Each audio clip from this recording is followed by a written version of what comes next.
Sebelum ada desa, sebelum ada manusia, alam telah menyimpan rahasia. Di tempat yang tersembunyi dari mata, mengalir sumber kehidupan yang tidak pernah kering.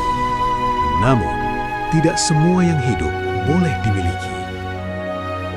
Siang hari menyinari Dukuh Cikondang, namun cahaya itu tidak membawa kehidupan. Tanah yang dulu subur kini retak dan kering. Daun-daun menggantung lemah tanpa warna, dan air perlahan menghilang dari desa.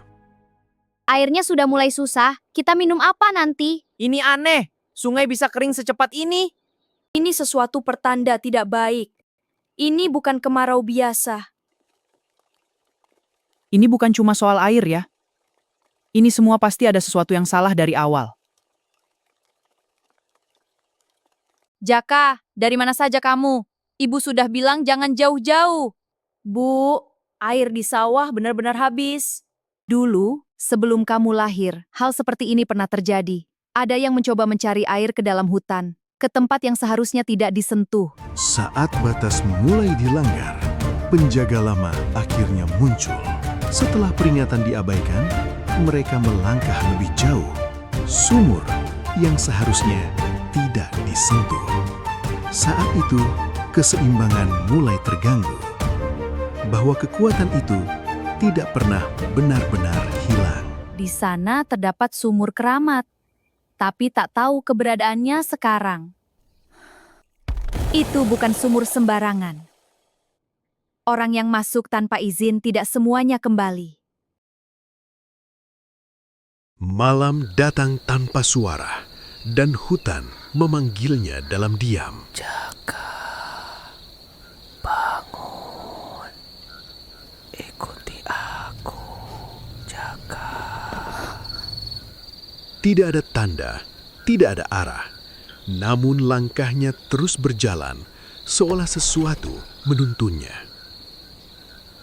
Aku harus tahu. Kalau ini benar, mungkin ini jawabannya. Di tengah hutan yang sunyi, ia menemukan sesuatu yang telah lama tersembunyi. Apakah ini hutan yang dimaksud ibuku? Aku sudah terlalu jauh. Hutan ini sangat sepi. Sebuah sumur tua. Apakah ini sumbernya? Benar-benar ada air. Dan dari dalamnya, air berbisik. Dan dari dalamnya, lahirlah sesuatu yang belum pernah dilihat manusia. Itu seperti buah. Ini buah kondang.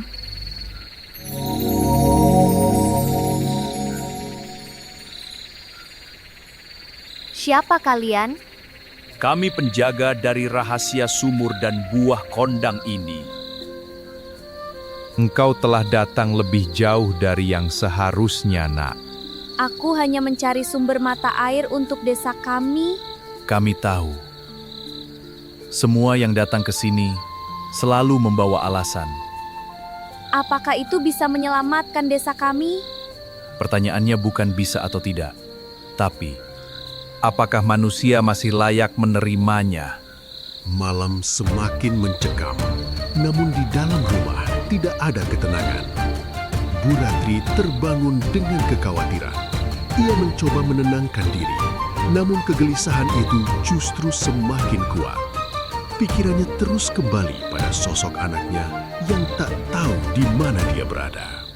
Buah itu bukan untuk diambil begitu saja. Desa kami butuh air, kalau tidak semua akan mati. Dan jika kami memberikannya, apa yang akan manusia lakukan setelah itu?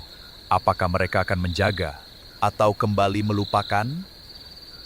Jika kau harus memilih, menyelamatkan desamu dengan mengambil buah ini, atau membiarkan buah ini tetap di sini, agar alam tetap seimbang untuk selamanya, apa yang akan kau pilih? Aku tidak mau memilih salah satu. Kalau buah ini memang sumber kehidupan bersama, aku tidak akan mengambilnya. Tapi tolong ajarkan kami bagaimana merawatnya. Engkau tidak memilih untuk mengambil dan meninggalkan, tapi engkau memilih untuk memahami. Itulah yang selama ini hilang. Cahaya menyebar, menembus akar dan tanah. kembali. Hutan terbangun kembali. Hutan ini berubah. Air meluap, mengalir ke segala arah. Bukan sebagai kehancuran, melainkan sebagai kehidupan. Hutan terbangun kembali. Yang mati, hidup kembali. Yang hilang, kembali pulang. Dan jauh dari sana, di desa yang kering, perubahan mulai terasa. Tanah yang retak menjadi basah. Air kembali mengalir. Kehidupan kembali. Sejak saat itu, duku itu tidak pernah lagi kehilangan air. Namun mereka kini mengerti, air bukan sekedar anugerah, melainkan amanah. Buah kondang tidak lagi diambil, melainkan dijaga. Dan hutan tidak lagi dilupakan. Karena mereka tahu, Cikondang bukan sekedar tempat, melainkan janji. Janji antara manusia dan alam.